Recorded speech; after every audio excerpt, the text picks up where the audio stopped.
ప్రజాపాలన ప్రగతి ప్రణాళికలో మీది చివరి కార్యక్రమం అనేటువంటి ప్రత్యేక గ్రామ సభ ఏర్పాటు చేయడం జరిగిందా? డీటెయిల్గా ఎక్స్ప్లెయిన్ చేయడం జరిగింది మన ప్రజలకి. మనకి మహిళల అభివృద్ధికి ఎంతవరకు తోడ్పాటు అవుతున్నారు, అంటే ఎంతవరకు పాటుపడుతున్నారు మీరు? 2 సంవత్సరాలు మనకి గ్రామ సర్పంచ్ లేకపోవడం వల్ల చాలా పెండింగ్ ఇక్కడ గ్రామ శివారులో డంపింగ్ యార్డ్ ఏర్పాటు చేస్తే మీ గ్రామానికి వచ్చే నష్టం ఏంటి? చిన్న పిల్లలకి ప్రమాదం అవుతుంది, యానిమల్ హస్బెండరీకి ప్రమాదం. రాదు దుంప ఎంటి కాలు దువ్వరాదు ముడువరాదు దూసిపెట్టిన కప్పుల మీదను ప్రాసన్న.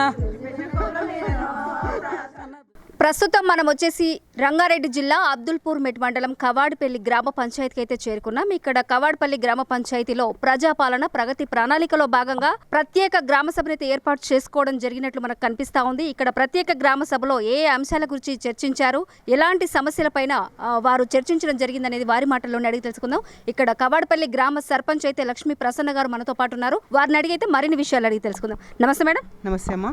ఓకే మేడం, ఇక్కడ మీరు ప్రత్యేక గ్రామ సభ ఏర్పాటు చేసుకోవడం జరిగినట్టు మాకు కనిపిస్తా ఉంది. ఇక్కడ ఏంటి ప్రజాపాలన ప్రగతి ప్రణాళికలో మీది చివరి కార్యక్రమం అనేటువంటి ప్రత్యేక గ్రామ సభ ఏర్పాటు చేయడం జరిగిందా? ఓకే, ఈ గ్రామ సభలో ఏ అంశాలు మీరు చర్చించారు? ఇది అంటే మన 99 days యాక్షన్ ప్లాన్ ప్లస్ దీన్ని ఏంటంటే ఇంకా క్లోజింగ్ సెరమనీ లాగా చేసుకుంటున్నాము. ఇది లాస్ట్ వీక్. ఇంకా దీంట్లో మనకి ప్రత్యేక గ్రామ సభలో మనకి కీ అజెండా పాయింట్స్ వచ్చేసి ఇక్కడ వర్షాకాలం స్టార్ట్ అవుతుంది కాబట్టి దానికోసం ఏం చేయాలి, మనము వాటర్ని ఎట్లా నిల్వ చేసుకోవాలి, సో కొంచెం మన ఉన్న మహిళలకి ఎడ్యుకేట్ చేయడం దాని గురించి, ప్లస్ సేఫ్ డ్రింకింగ్ వాటర్ గురించి, సాలిడ్ వేస్ట్ మేనేజ్మెంట్ దాన్ని ఎట్లా వేరువేరుగా చేసి చెత్తను ఎట్లా మనకి దాన్ని మేనేజ్మెంట్ చేయాలి, సాలిడ్ వేస్ట్ మేనేజ్మెంట్ గురించి. ఇంకొకటి మనకు ఇక్కడ అజెండా పాయింట్స్ మనం చూస్తే కనుక స్పెషల్ ఇంకా సర్ గురించి మాట్లాడుతున్నాం మనము. ఎలక్షన్ మనకు ఉన్న స్పెషల్ ఇంటెన్సివ్ ఆఫ్ రూల్ దాని ఏంటంటే మనకి కొత్తగా ఇప్పుడు రివిజన్ ఉందంతా, ఓటర్ లిస్ట్ మొత్తం రివిజన్ చేస్తున్నారు కాబట్టి ఇది చాలా ఇంపార్టెంట్ మనకి. అందుకనే మనకి స్పెషల్ ఆఫీస్ వచ్చున్నారు ఈరోజు.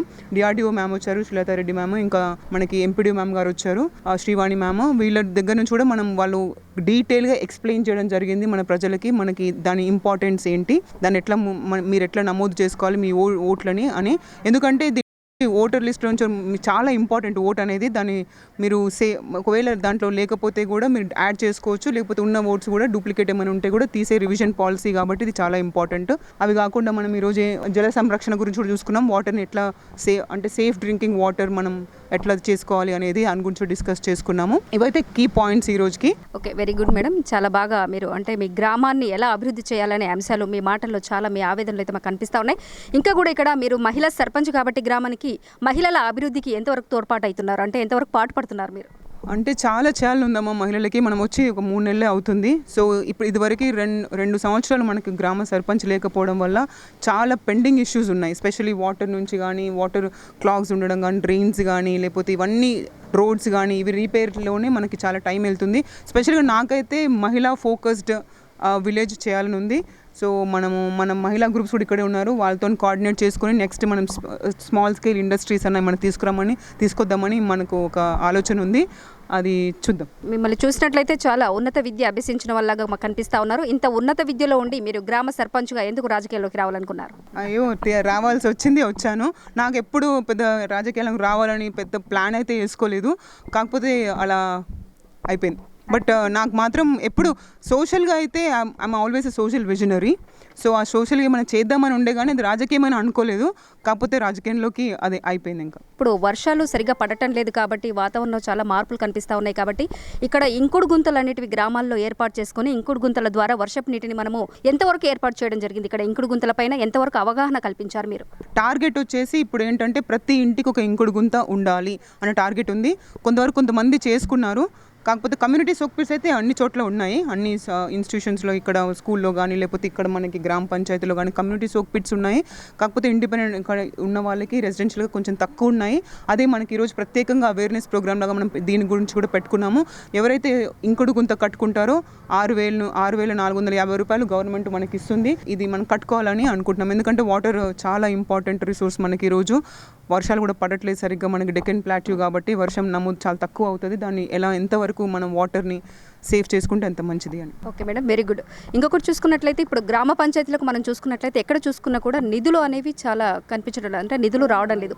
ఈ నిధులు లేకుండా మరి మీరు గ్రామాన్ని ఎలా అభివృద్ధి చేస్తూ ఎలా ముందుకెళ్తున్నారు? అది మనకి ఇప్పుడు బిగ్గెస్ట్ ఛాలెంజ్ నిధులే, కరెక్టే. మనకి ఈ రాజకీయంగా కాకుండా పర్సనల్గా ఫ్రంట్గా మేము చూసింది ఏంటంటే, ఏ పార్టీకి సంబంధం లేకుండా మేము చూసింది ఏంటంటే, కొంచెం మనకి చాలా అప్పుల పాలైపోయింది రాష్ట్రం, చాలా స్టేట్ ఆఫ్ అఫైర్స్ బాగాలేవు. కాకపోతే ఇప్పుడు ఏంటంటే రేవంత్ రెడ్డి గారు మనకి స్పెషల్ రెవెన్యూ మోడల్ జనరేట్ చేస్తున్నారు కాబట్టి మనకి నెక్స్ట్ 1.5 yearsలో కొంచెం ఫైనాన్షియల్ ఇండిపెండెంట్ స్టేట్ మళ్ళీ మనం ఆ పొజిషన్లోకి వెళ్తాం కాబట్టి ఫండ్స్ రావచ్చు. కాబట్టి ఇప్పటికైతే మేము పర్సనల్గా పెట్టుకొని మెల్లిగా ఆగాల్సి వస్తుంది. సో అందుకనే కొంచెం మెల్లిగా అవుతున్నాయి పనులు. ఒకవేళ ఫండ్స్ ఉంటే ఇదివరకు లాగా రిచ్ స్టేట్ ఉంటే మనకి ఈజీగా అవ్వేవి.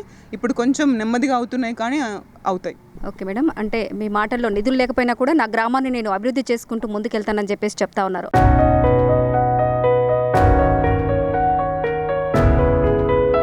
ఇప్పుడు గ్రామ పంచాయతీ ఉప సర్పంచ్ రాము యాదవ్ గారు అయితే మనతో పాటు ఉన్నారు. రాము యాదవ్ గారిని కూడా మనం మాట్లాడించే ప్రయత్నం చేద్దాం. రాము యాదవ్ గారు, ఇక్కడ మీరు ఉప సర్పంచ్ అంటే గ్రామ పంచాయతీ ఏర్పడి ఆల్రెడీ 6 నెలలు కావస్తూ ఉంది. ఈ 6 నెలల కాలంలో మీ గ్రామ పంచాయతీ ఎంతవరకు అభివృద్ధి అయింది? ఎన్ని గ్రామ సభలు, ఎన్ని గ్రామ సమావేశాలు నిర్వహించడం జరిగింది ఇప్పటివరకు? ప్రతి 2 నెలలకు గ్రామ సభ పెట్టాలి. ఇది 7వ గ్రామ సభ మేడం. ఈ 7వ గ్రామ సభలో భాగంగా ఇప్పటికీ మేము 4 గ్రామ సభలు సక్సెస్ఫుల్గా మేము చేసిన, లాస్ట్ టైం చేసిన మహిళా గ్రామ సభ జిల్లా స్థాయి వరకు జిల్లా కలెక్టర్ మాకు అప్రిషియేట్ చేయడం జరిగింది. మా ఇక్కడ చేసిన కొన్ని కార్యక్రమాలు జిల్లా స్థాయి వరకు పోయినాయి మేడం. అది మా ఊరు మహిళలందరూ కలిసి, మా సర్పంచ్ గారి ప్రోద్బలంతో, మా వివోస్ అందరు కలిపి ఆ కార్యక్రమాన్ని ఎంతో ముందుకు తీసుకెళ్ళారు. గత 2 సంవత్సరాల నుంచి గ్రామ పాలన లేకపోవడం వల్ల మా మీద కొంచెం భారం పడడం జరిగింది. మా ఊర్లో పెద్దగా వాటర్ సమస్య అయితే పెద్దగా లేదు మేడం. ఉన్న వాటిని కూడా మాకున్న నిధులతో మేము చిన్న వర్కులు ఉన్న అన్నిటినీ, వాటర్ సమస్య ప్రధాన సమస్య డ్రైనేజ్ ఒకటి, వీధి దీపాలు ఒకటి, వాటర్ సమస్య ఉంటుంది మేడం. ఊర్లో అడిగేది అది ఒకటి, వాళ్ళు వేరేది ఏది అడగరు. దాదాపుగా 99% మేమైతే చేసినామని అనుకుంటున్నాము. మా ఊర్లో అడిగినా మీరు వెళ్ళి అడిగినా కూడా వాళ్ళు చెప్తారు మేడం. వాటర్ సమస్య అయితే లేకుండా చేసినాం. వీధి దీపాలు కూడా కంప్లీట్ ఊరు మొత్తం వేయించడం జరిగింది. ఇదైతే ఇప్పటి వరకు మేము 6 నెలల్లో ఇది చేయగలిగినాం మేడం. మా మండలంలో మా గ్రామ పంచాయతీ కనుక చూసుకున్నట్లయితే మేము అన్నిట్లలో ఈ 6 నెలల కాలంలో మేము చాలా వరకు మా వరకు అయినంత వరకు మేము మా గ్రామాన్ని అయితే అభివృద్ధి చేసుకుంటూనే వెళ్తున్నామని చెప్పేసి చెప్తా ఉన్నారు.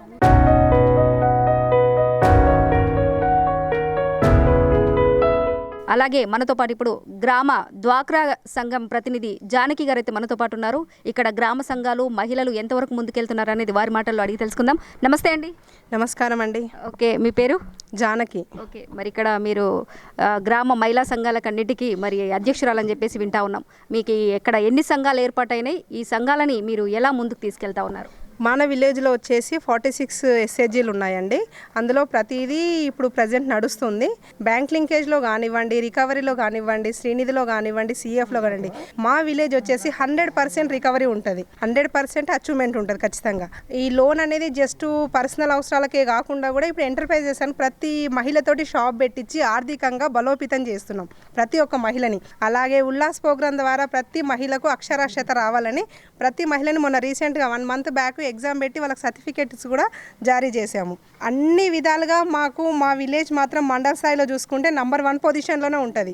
దానికోసం మాకు అలాగే ఇప్పుడు ప్రజెంట్ ఉన్న మా సర్పంచ్ గారు కానీ, ఉప సర్పంచ్ కానీ, మా బాడీ మెంబర్స్ కానీ, మా గ్రామ పెద్దలు కానీ ప్రతిదీ మేము ఏదైనా అడిగామనుకోండి, స్పాన్సర్గా మా బిల్డింగ్కి ఇది కావాలి అంటే కూడా ముందస్తుగా వచ్చి మాకు చాలా సహాయం చేస్తారు. లాస్ట్ టైం గ్రామ పంచాయతీ మా గ్రామ పెద్దలు రవి గారు, రవీందర్ రెడ్డి గారు, ఉప సర్పంచ్ గారు కలిపి మాకు డ్వాక్రా భవనానికి పెయింటింగ్ కూడా వేయించారు. కాబట్టి మేము ఏది చేయడానికైనా, మా గ్రామం ముందుకు వెళ్ళడానికి మేము ఏ దానికైనా ముందుకొచ్చి సపోర్ట్ చేస్తామని చెప్తున్నాం. ఈ టీవీ ద్వారా మా వాళ్ళకు మేము చెప్తున్నాం అనమాట. కాంగ్రెస్ ప్రభుత్వంలో రేవంత్ రెడ్డిది ప్రతి మహిళను కోటీశ్వరాలని చేయడం అనేది ముఖ్య ఉద్దేశంగా ముందుకెళ్తున్నట్టు మనకు వారి మాటల్లో కనిపిస్తూ ఉంది.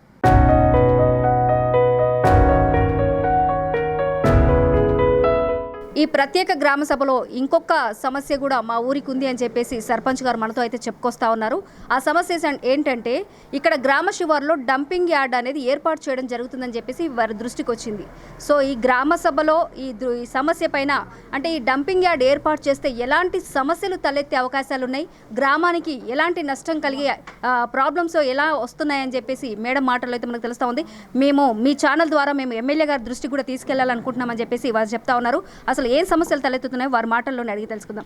మేడం, ఇక్కడ డంపింగ్ యార్డ్ ఏర్పాటు చేస్తే మీ గ్రామానికి వచ్చే నష్టం ఏంటి? థ్యాంక్ యూ అమ్మాయి అవకాశం ఇచ్చినందుకు. బికాస్ ఇది చాలా ఇంపార్టెంట్ మాకు. దీన్ని తీవ్రంగా ఖండిస్తున్నాం, కానీ దీన్ని మీ ద్వారా మేము ఎమ్మెల్యే గారికి తీసుకెళ్దాం అనుకుంటున్నాం. ఈ డంపింగ్ యార్డ్ మామూలుది చిన్న సైజ్ అయితే మేము అంత ఆలోచించాల్సిన విషయం కాదేమో, బట్ ఇట్స్ అంటే third largest dumping yard. So దీని ఎంత విస్తీర్ణం ఎంత ఉండొచ్చు, దీని యాక్టివిటీ ఎంత ఉండొచ్చో మనం ఒకసారి ఊహించుకోవచ్చు కదా. సో దానివల్ల మనకి వాటర్ పొల్యూషన్ అవుతుంది, ఎయిర్ పొల్యూషన్ అవుతుంది, ప్లస్ యానిమల్ హస్బెండరీకి ప్రమాదం ఉంటుంది. ప్లస్ ఇంకొకటి ఏంటంటే మనకి ఇక్కడ దగ్గరలో ఇంటిగ్రేటెడ్ స్కూల్ వస్తుంది, మనకి కొత్త ప్రాజెక్ట్ వస్తుంది. చిన్న పిల్లలు ఉంటారు, వాళ్ళకి ఈ కొత్తగా అంటే వాళ్ళకి లంగ్ ఇష్యూస్ వచ్చే ప్రాబ్లం ఉంటుంది, వాసన వల్ల లేకపోతే వాటర్ ఎయిర్ పొల్యూషన్ వల్ల లంగ్ ఇష్యూస్ వచ్చే ఛాన్సెస్ ఉంటాయి. ప్లస్ అదొక్కటే కాకుండా మనకి చుట్టుపక్కల చాలా ఇంజనీరింగ్ కాలేజెస్ ఉన్నాయి. సో చాలా ఇది ఏంటంటే ఇది ఇంకా అప్కమింగ్ రెసిడెన్షియల్ సొసైటీస్ లాగా అవుతున్నాయి కాబట్టి ఇక్కడ ఉండే రెసిడెంట్స్కి ఇది హెవీలీ పాపులేటెడ్ ఎడ్యుకేషన్ ఇన్స్టిట్యూషన్ ఉండే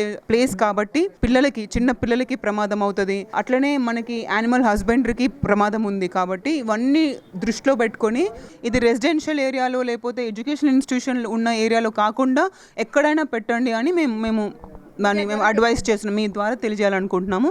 థ్యాంక్ యూ అండి ఛాన్స్ ఇచ్చినందుకు. మనకి సర్పంచ్ గారి మాటల్లో అయితే వారి ఆవేదన కనిపిస్తూ ఉంది. ఇక్కడ గ్రామంలో ఆ డంపింగ్ యార్డ్ అనేది ఏర్పాటు చేస్తే ఈ గ్రామంలో ఉన్న యానిమల్స్ కానివ్వండి, ఏవైతే పశుగ్రాసాలు ఉన్నాయో, తర్వాత ఏవైతే పాడి పంటలు ఉన్నాయో అన్నిటికీ నష్టం వాటిల్లే ఇదైతే కనిపిస్తూ ఉంది మనకు. కాబట్టి మేము ఎలాగైనా సరే ఈ డంపింగ్ యార్డ్ అనేది మేము తీవ్రంగా ఖండిస్తున్నాం అని చెప్పేసి చెప్తా ఉన్నారు.